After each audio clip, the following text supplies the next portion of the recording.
let me get this straight. After being paid $10 million for a 4-minute speech on behalf of a candidate who was absolutely mollywopped. Whoops. If your goal is to get this straight, you're off to a pretty bad start. You see, Beyoncé wasn't paid $10 million to endorse or speak at Kamala Harris's rally, which means you get your information from either Facebook, which that's not good, or Candace Owens, which might be worse. Let me show you. This is from USA Today. Here's the claim. Harris's campaign paid celebrities for endorsements. A November 12th Facebook post claims Vice President Kamala Harris spent millions of dollars to convince celebrities to endorse and campaign for her. Quote, "This is how much Kamala Harris paid artists to publicly support her," reads the post caption. Beyoncé, $10 million. Megan Thee Stallion, $5 million. Lizzo, $3 million. Eminem, $1.8 million.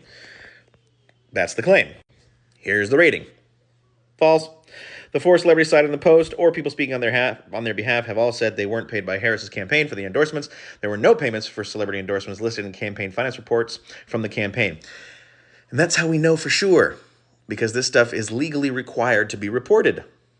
So, and remember how I said that you might get your information from Candace Owens, and that's not good? Well, here's the Instagram post from Candace Owens that Miss Tina Knowles, Beyonce's mother, posted, and it now says false information reviewed by third-party fact checkers, where she was perpetuating the false claim that Beyonce got paid $10 million. Beyonce's mother goes on to say, the lie is that Beyonce was paid $10 million to speak at a rally in Houston for Vice President Kamala Harris, when in fact Beyonce did not receive a penny for speaking at a presidential candidate Vice President Kamala Harris rally, blah, blah, blah, blah, blah, blah. Even her mom says, no, that didn't happen. That's silly. So, that part you don't have straight. But what else you got? Beyonce pledged to never again perform in a red state. Nope, that's not accurate either. Here's from Reuters.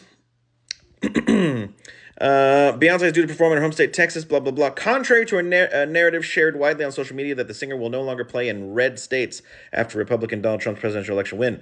There are no credible news reports of an announcement or remarks by Beyonce, who endorsed Democrat Kamala Harris, about avoiding states won by the Republican Party. No such comments appear on her social media account, website, or her company, Parkwood Entertainment social media.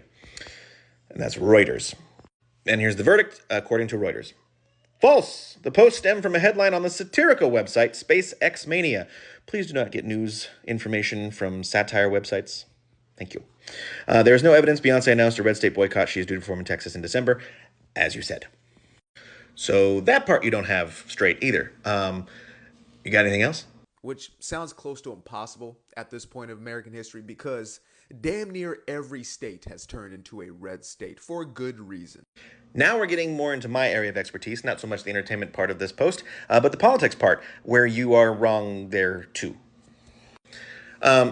Mostly. You're right, it'd be hard to boycott a red state or a blue state, but not for the reasons why you say. It's not that damn near every state is red, it's because damn near every state is purple. For example, why do you think we call them swing states? It's because based on the voter population of the states, the state could either go red or blue for purposes of the Electoral College.